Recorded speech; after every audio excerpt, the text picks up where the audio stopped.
ഒരു 10-15 സ്ഥലം ഉണ്ട്. നല്ല ഏരിയ ആണ്. ഈ പൊന്തികളുടെ വിട്ടല് വെള്ളത്തിന് വെള്ളമുണ്ട്, റോഡ് സൈഡും ഉണ്ട്. ഈ ഏരിയ എനിക്ക് അത്രക്കാണ് പിടിച്ചിട്ടില്ല. ഒന്നാമത് ഇവിടെ ആളും കമ്മിയാവുന്നുണ്ട്. ഞാൻ ഉദ്ദേശിക്കണതേ എനിക്ക് സൈലന്റ് ഏരിയ ആയിരിക്കണം. ഒരു കച്ചറയും ബഹളവും ഒന്നുമില്ലാത്ത, അതിനോട് ഒരു ദേഷ്യം വരാൻ പാടില്ല, കുറ്റും പോലും ഉണ്ടാകാൻ പാടില്ല. ഒരു ശാന്തമായ ഒരു സ്ഥലം. അങ്ങനത്തെ സ്ഥലം നമ്മൾ ലക്ഷംപൂരം കഴിഞ്ഞിട്ട് കുറച്ച് മുൻപ് ഒരു വളവ് കഴിഞ്ഞിട്ട് സ്ഥലം നമ്മൾ പോയി നോക്കി.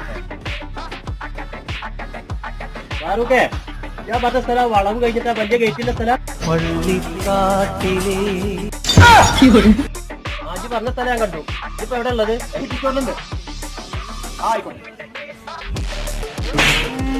എന്താണ് പാകിസ്ഥാനെ കാണിച്ചിട്ട് ആളെ പറ്റിക്കല്? ഒന്നാലും പറഞ്ഞ സ്ഥലം സമാധാനത്തോടെയും സന്തോഷത്തോടെയും വർക്കാണോ പ്രശ്നമില്ലാതെ പരസ്പരം പോലും ചുറ്റുമില്ലാതെ നടക്കുന്ന ഈ ഒരു സ്ഥലം അത് പള്ളിക്കൂടുന്ന ആൾക്കാരുള്ളൂ. അവരൊക്കെ സമാധാനം വളരെ വേറൊരു സ്ഥലം ഈ ദുനിയാവിൽ നിങ്ങൾക്ക്